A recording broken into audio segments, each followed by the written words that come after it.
क्या आपको पता है कि 1293 नंबर डोरेमोन के लिए इतना मायने क्यों रखता है? और डोरेमोन का नाम डोरेमोन कैसे पड़ा?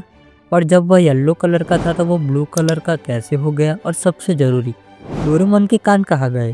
ये सारे रहस्य आज खुलेंगे। सब कुछ एक्सप्लेन करूँगा टून हैच की इस वीडियो में।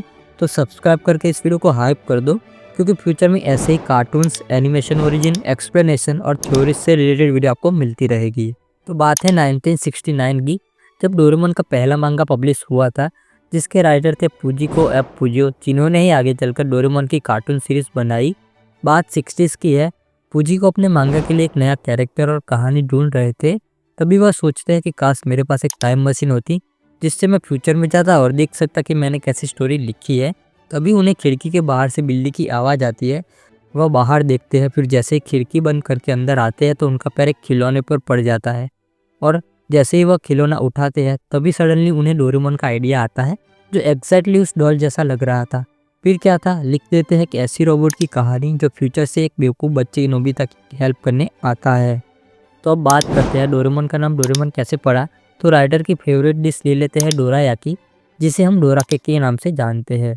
और जापानी शब्द लेते हैं इमोन, जिसका मीनिंग होता है मेमोरीज। और फिर डोरायाकी से डोरा और इमोन मिलाकर बनाते हैं डोरेमोन। तो कुछ इस तरह डोरेमोन का नाम डोरेमोन पड़ा था। अब डोरेमोन का नामकरण तो हो गया, लेकिन एक क्वेश्चन उन्हें खाया जा रहा था कि डोरेमोन की हाइट कितनी रखे। फिर वह चूज करते हैं 129.3 सेंटीमीटर। क्यों? क्योंकि एक एवरेज फोर्थ ग्रेड के बच्चे की हाइट भी इतनी ही होती है। पर यह नंबर यही नहीं रुका। डोरेमोन का बर्थडे भी 3 सितंबर 2112 को आता है। उसका वेट भी है 129.3 kg, उसकी हाइट भी है 129.3 सेंटीमीटर।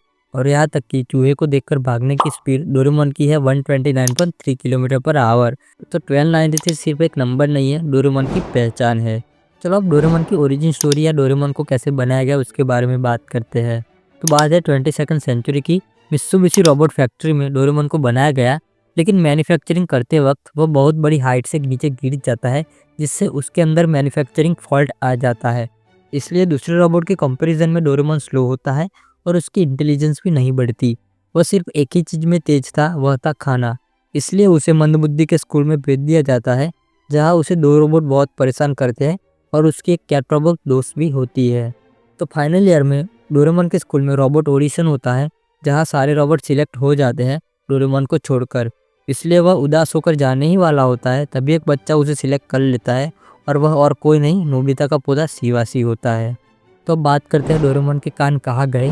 तो एक दिन शिवासी डोरेमोन का पुतला बना रहा होता है, तो उसे डोरेमोन के कान का मेजरमेंट नहीं पता होता। इसलिए वह एक माउस रोबोट को डोरेमोन के कान का मेजरमेंट लेने भेजता है, लेकिन गलती से वह डोरेमोन का कान ही खा जाता है। जब उसे हॉस्पिटल में ट्रीटमेंट के लिए भेजते हैं तो हॉस्पिटल वाले भी गलती से उसके कान मिटा देते हैं, जिसकी वजह से डोरेमोन बहुत उदास हो जाता है।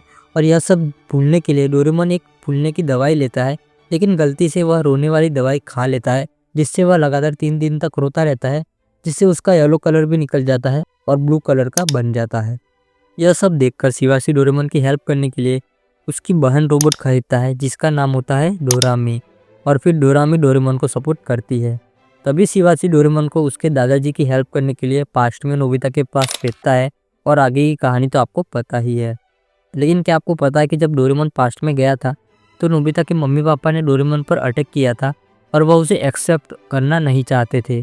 अगर आपको जानना है तो कमेंट करिए, मैं इस पर भी एक नया वीडियो बनाऊंगा। और अगर आपको यह वीडियो पसंद आया तो प्लीज़ लाइक करके चैनल को सब्सक्राइब कर लो और वीडियो को हाइप भी कर दो, क्योंकि वीडियो बनाने में बहुत मेहनत लगती है। मिलते हैं अगले वीडियो में।